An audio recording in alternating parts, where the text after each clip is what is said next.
he travels the country, he makes all kinds of videos, he travels the world, let me put it that way, and he's a very funny gentleman. Here he is, Joel Sanders, everybody. Joel Sanders!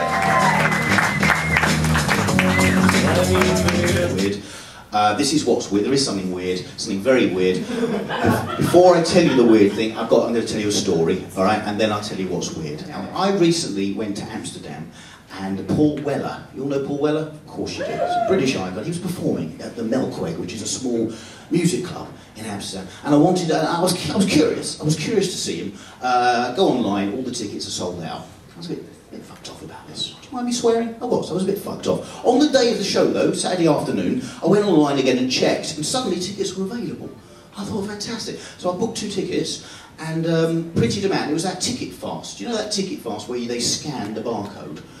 Yeah, it was one of them. So I printed out and I looked at what I printed out, and at that point I realised I'd made a slight mistake. I hadn't actually booked 2 tickets to see Paul Weller in Amsterdam that night. I booked to see him the following night at some other place in Holland I'd never heard of called Eindhoven, and I was a bit fucked off. So I called up Ticket Fast and I left a message saying, look, I'm really sorry, I made a mistake, it was all in Dutch. Could I have a refund, please? I don't know where Eindhoven is and I don't want to go there. I'd like my money back. And they didn't reply to my call.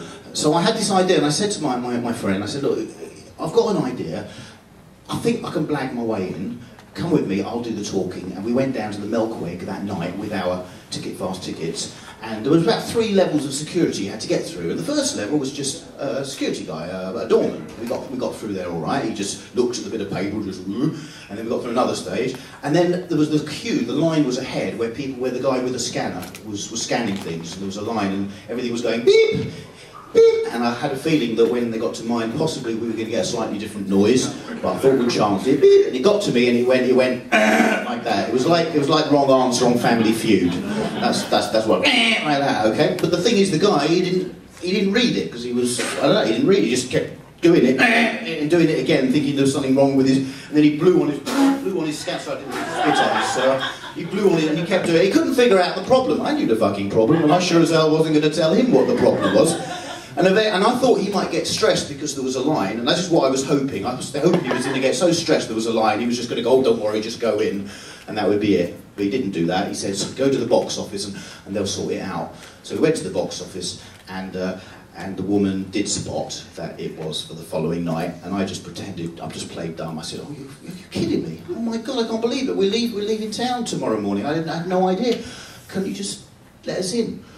And the reason I thought she might let us in is that the previous year I'd done a similar thing in France. And what had happened in France is Cake were performing. Now they're from California, right? Cake, I fucking love that band. I'd seen them in London once, and I was in Lille, and they were performing, and I booked the tickets online, and it had all come out in French. And I thought it was the ticket. I turned up at the theatre, and they went, oh, no, no, monsieur, this is not the ticket. This says you're supposed to go around the corner to the shop at 5 p.m. You pick up your tickets before 5 p.m. on the day of the show, and then you bring your tickets here. This is what it says in French. And I said, well, I don't speak French, I didn't know. And they said, oh, you're a silly English man, don't worry, we put you on the guest list, and you may go through. And that's what happened.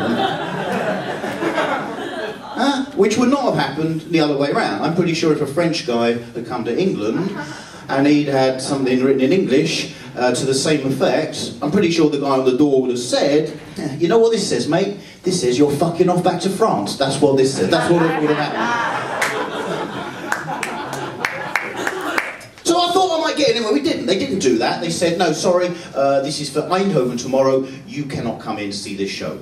So, next day, ladies and gentlemen, we bought train tickets. We went to Eindhoven to see Paul Weller. Cost about $100 each to go and see Paul Weller. We went. We took these Ticket Fast tickets, went all the way there, gave up a whole day of our trip, went to Eindhoven, and got to the queue, and there was the same process. Beep, beep. And then when we got to our bit, I was pretty sure we'd get beep, but we didn't. We got again, and I didn't understand it, because I knew this time the tickets were valid. Again, we got sent to the box office. The woman disappeared. 10 minutes later, she came back. She said, very sorry, sir. Yesterday, you called Ticket Fast, and you asked if you could have a refund. They have cancelled your tickets, and you can't get in with these. And I said, well, we want the tickets now. They didn't call back, and now we've come here, and we spent $200 on train fares. And they said, so I said, well, can we buy new tickets? And they said, no, you can't, it's now sold out. but we never saw him. So here's the thing that's weird. I don't even like Paul Weller.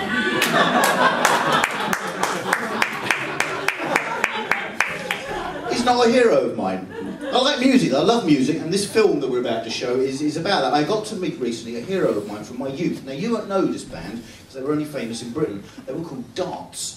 And there was a weird guy who was the front man called Den Hegarty. You'll see a little clip of him at the beginning of this film. I got to meet him recently, so to finish off my little bit, it's only a 2-minute film, and I've only ever shown it once in England actually, but I happened to have it on my computer, and Ron said, could you bring a film? And I thought, weird, this is the weirdest one I've ever done. So if that's all right, I'm going to show you a little film, and I'm going to wish you a happy weekend. Thank you very much, everybody.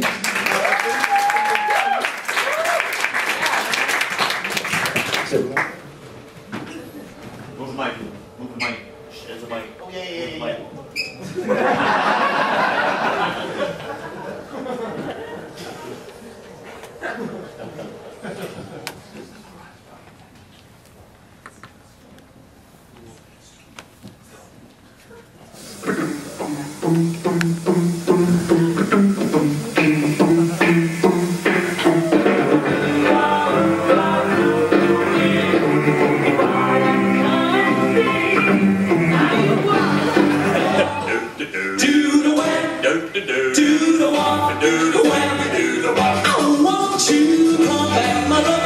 I am so excited because today I'm meeting one of the heroes of my childhood.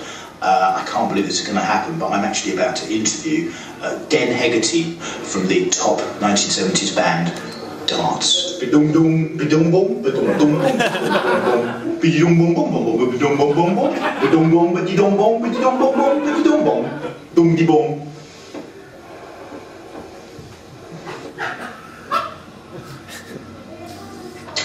Den, I'm sorry, it's just my little joke. I thought you'd appreciate it. I do apologise. I'm very excited to meet you. Seriously, what was it like being around the music scene in the mid-1970s?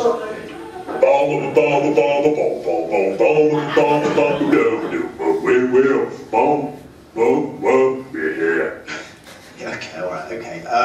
But seriously, you did so many other things as well as performing dance. You were also a presenter on the Tiswas. Tell me about that. Oh,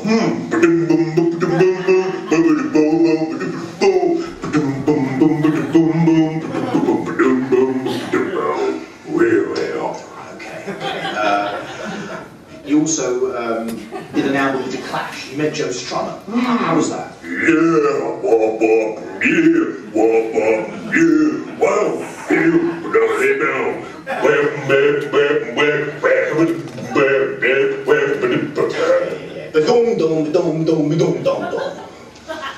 Did you just tell me to fuck off?